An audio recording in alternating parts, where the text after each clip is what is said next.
And we're back with another episode of Before You Buy, that show where we give you some straight up gameplay and our first impressions of the latest games releasing. It's me, Jake Baldino, and today we're talking about Reanimal.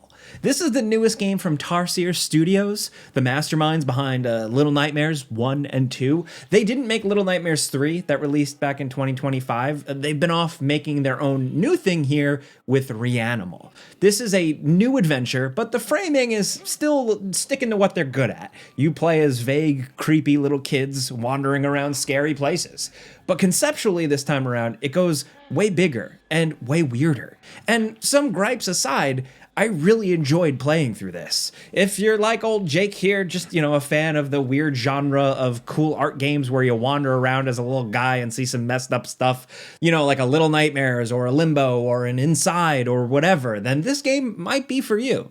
And just so you know, I've been playing a review copy, and this footage is captured running on PC and is spoiler free. I mean, you're going to see some stuff here, but I'm trying to only show the earlier stuff and not like as many of the bigger surprises. Now, in this game, you start out as a little stranded boy and girl. The girl with a kind of broken bunny mask and the boy with a sack over his head. You can play the game solo with an AI companion or play it cooperatively, which is how I experienced it. You can do it online co-op, or, thank God, couch co-op, which is a type of way to play that is near and dear to my heart, and I'm just glad it's a thing here.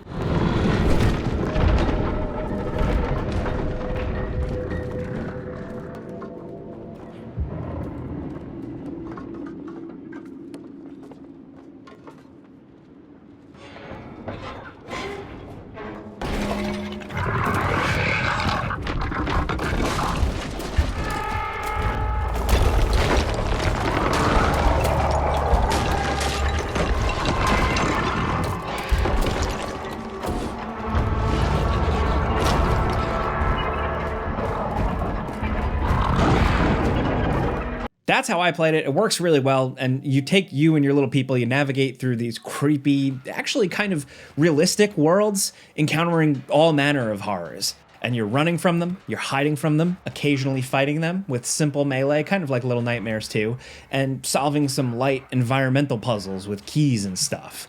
And for lack of a better phrase, the vibes are incredible here. While it feels distinctly from the guys behind Little Nightmares, it's a new flavor of horror. One that's a little less in your face and more dread-inducing and sadder somehow.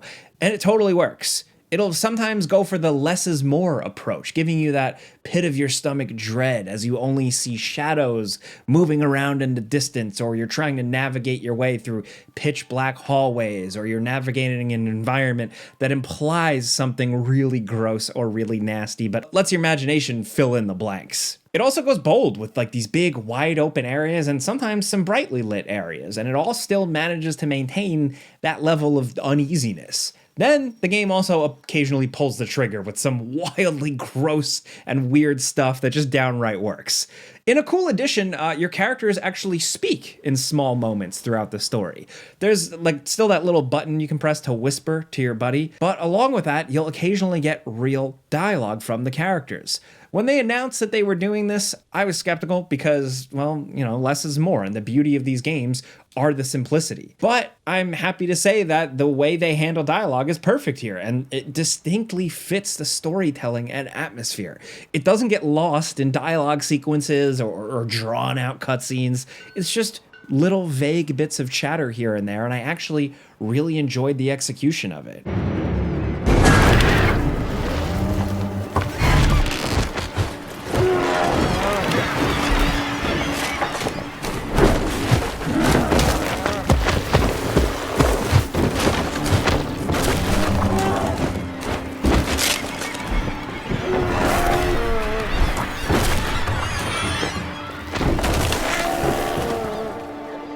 Now, my main gripes with the game are pretty much the same as I've had with their previous games, this style, After a while, the trial and error gameplay can feel a little tedious if you're stuck. Some enemy encounters or moments require some real precision, and if you or your co-op partner keeps screwing up, you die and then you start over with that gentle little shot of your kids waking up and standing up and going at it again. That can get old after a while, especially in instances where your screw ups don't feel like it's on you, like a missed jump or something like that, but something that you just can't figure out. So you bang your head against the wall in one area over and over again, dying over and over again, repeating over and over again until you figure it out. It can be kind of maddening, especially because a few instances in the game, the path or, like what you're generally supposed to do, what the game wants you to do, isn't very clear or telegraphed very well, leading to, a little frustration depending on your tolerance for this stuff. If you played Little Nightmares 1 and 2,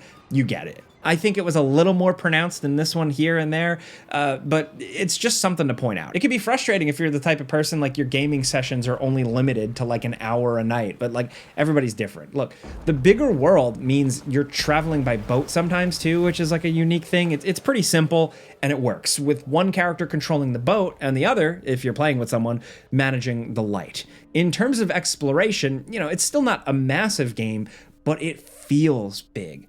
The wide open shots of these seemingly massive, big, dreary worlds where you're just a little speck. That's where the game does a good job.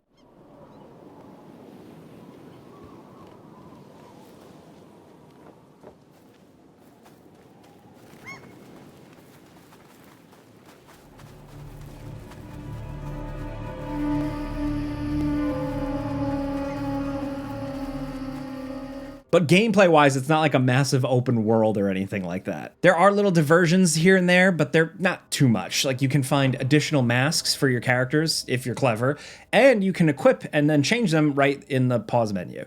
Other than that, you can find pieces of concept art that you can collect and view in the extras menu. That really seems to be about it, and they're not really all that enticing or exciting to hunt down. Puzzles seem way less involved this time around, which may disappoint some fans, but I found the other shakeups along the way made up for it, and just generally the way the game was paced. I like the enemy encounters, using different tools, and a few other surprises. I think some of the hide-and-seek moments are a little less stress-inducing here, and they're not as drawn out, but I absolutely loved the design of all these weird freaks. They go a totally different direction here, but it works. They look really cool.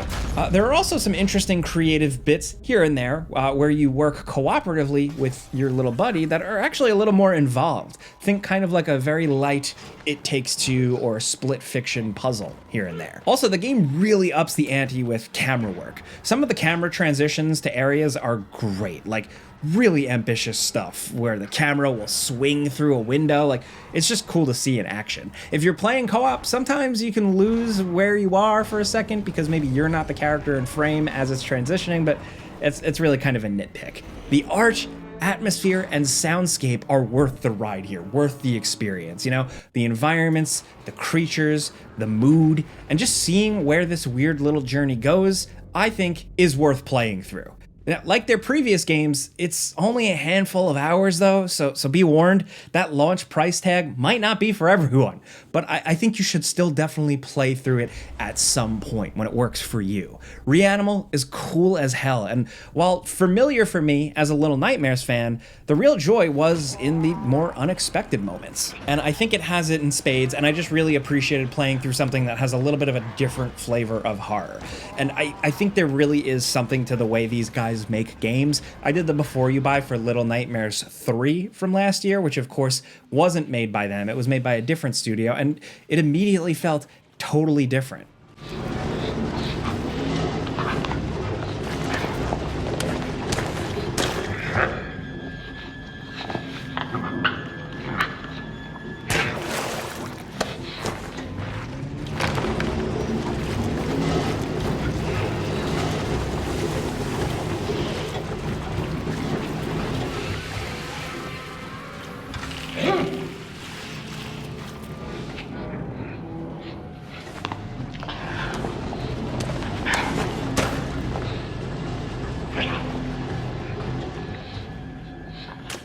I was worried about whether or not that energy, this studio's energy, you could really feel it in a completely new IP, like a new game. And thankfully, you do. They really did stick to what they know, stick to what they do best, but it wasn't just rinse and repeat. They had some fun with it here. But I mean, these games are simple. I don't need to make like a big long video about it because it's pretty straightforward. I definitely recommend it for you at some point. This is a before you buy. You know how this goes by now. I give you some pros, some cons, and some personal opinion. And now I want to hear yours down in the comments. Let me know your experience with Tarsier Studios, like, you know, let me know your experience with Tarsier Studios, Little Nightmares, or just this little subgenre of game style, whatever you want to call it. Hit us up down in the comments. If you like this video and seeing the gameplay on screen here, you know, hearing some info and some opinion, maybe it informed your purchase or whatever, clicking the like button's all we ask. It legit helps us. Thank you. But that's it. All I could say now is thanks for watching, and we'll see you guys next time.